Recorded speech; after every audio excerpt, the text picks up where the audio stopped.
Basically, just wanted to talk about CIT a little bit, crisis intervention.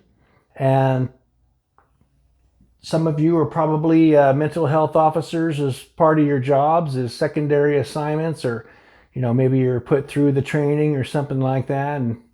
But anyway, I've been a Utah law enforcement officer for 30 years.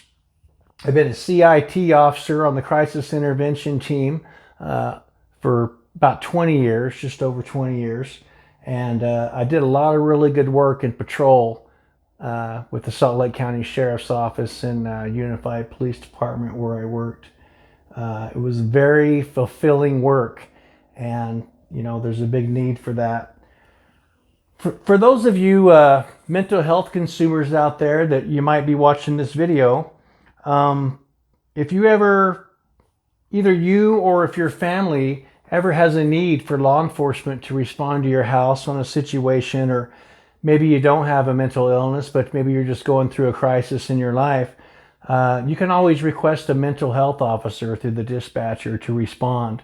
And they just have a little bit more expertise training in de-escalation tactics and techniques, and they're more aware of mental health conditions, and they're trained by mental health clinicians to field diagnose mental illness, if you will, and they know intervention strategies, how to best address situations, and their focus is on getting people into treatment versus sitting in jail.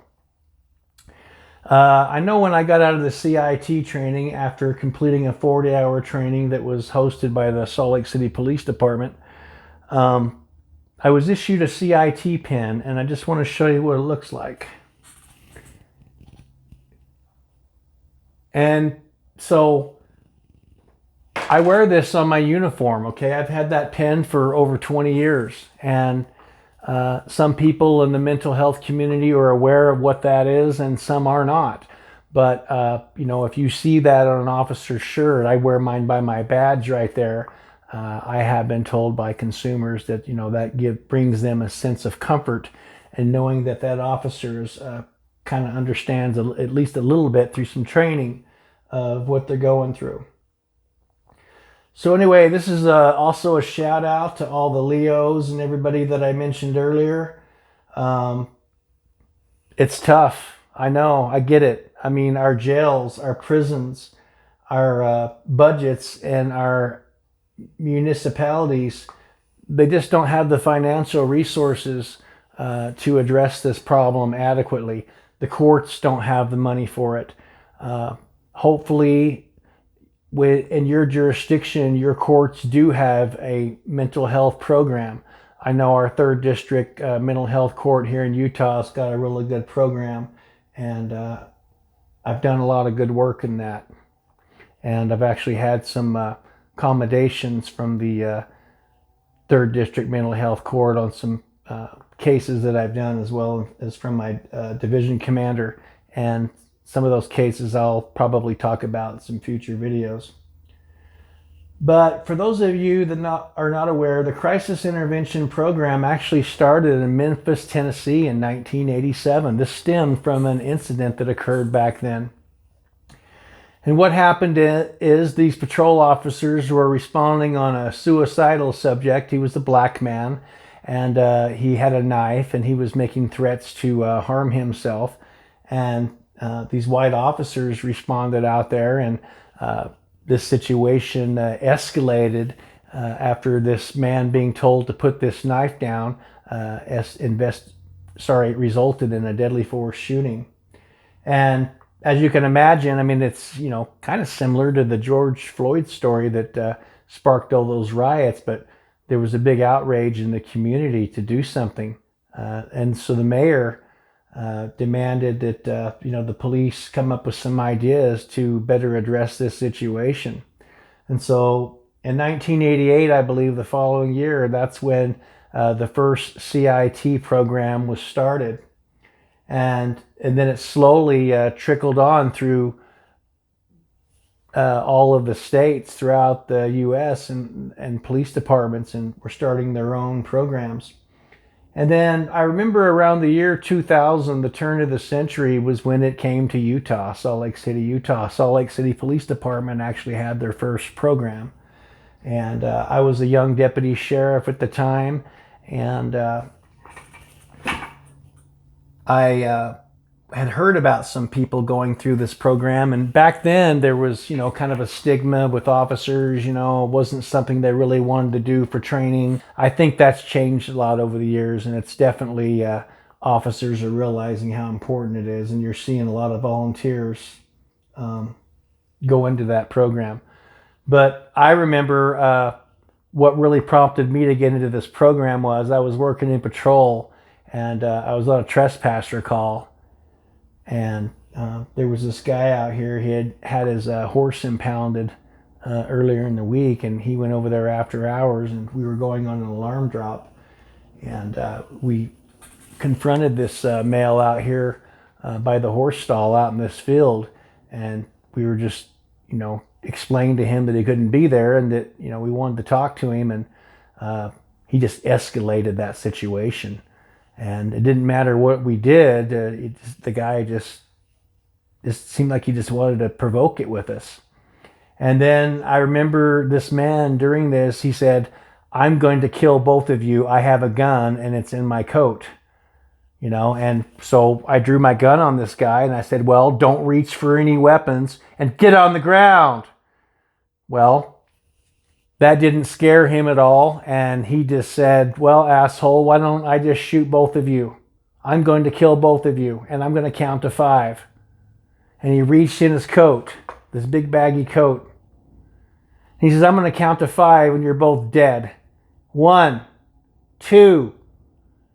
And then I remember when he was counting, I had that gun raised up at his chest. And the gun, there's a round in the chamber. And I remember I was focused on his hands, and I was pointing the gun at his chest, and I was squeezing on that trigger. And I had that trigger pulled all the way back to the wall on this guy. And there's about 5 pounds of pressure before that gun goes off. And then all of a sudden he just brought out this empty hand, and neither one of us fired our guns. It's a miracle that we didn't. Nobody did. So after proning him out on the ground and searching him and handcuffing him and finding no weapon, no gun, nothing, I told this guy, I said, "Do you realize how close you were to being shot?" And he said, "I wanted you to shoot me. Why didn't you shoot me?" I said, "Why would you want me to shoot you?" He says, "Because I'm mentally ill and I've been suffering all my life and I'm just done."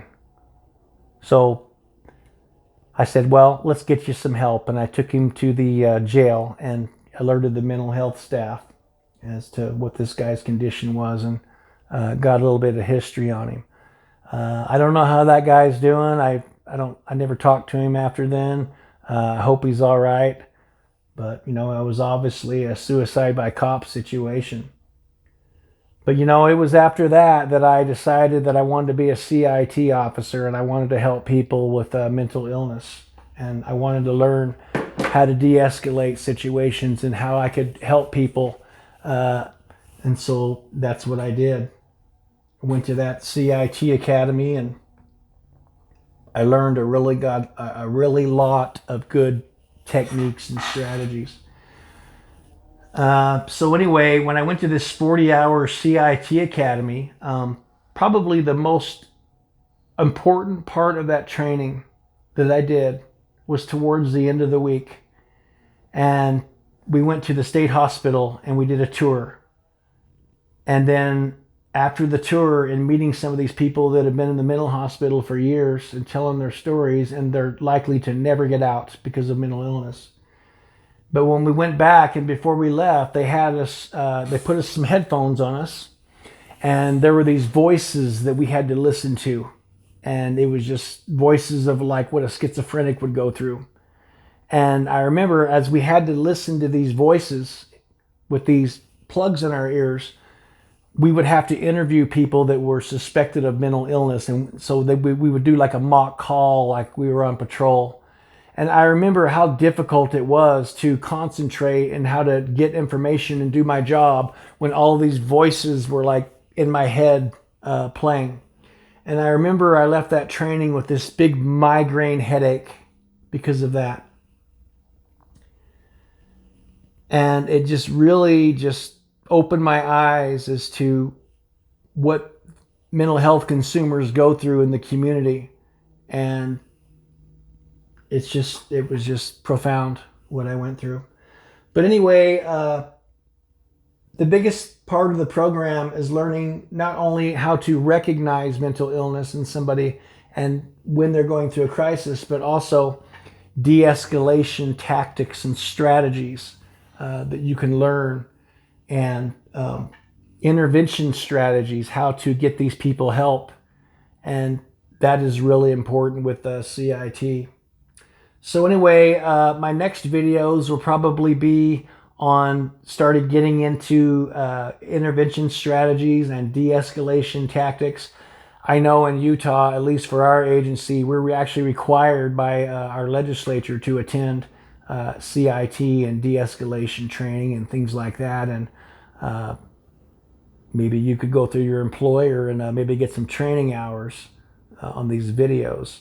But I think they're going to be some really good videos. I'm going to share with you I'm going to give you real life cases that I've worked on and how I got these people help. And I'll talk about that one that I got accommodation on from the mental health court. And I really hope that you can use these strategies because they do work. They do work. You just got to know how to do it, and you just got to learn how to do it right. So why don't you go ahead and subscribe if you want and you like this video, and then if you want to hit that notification bell, you'll get these notifications of these videos coming up. Thanks for watching.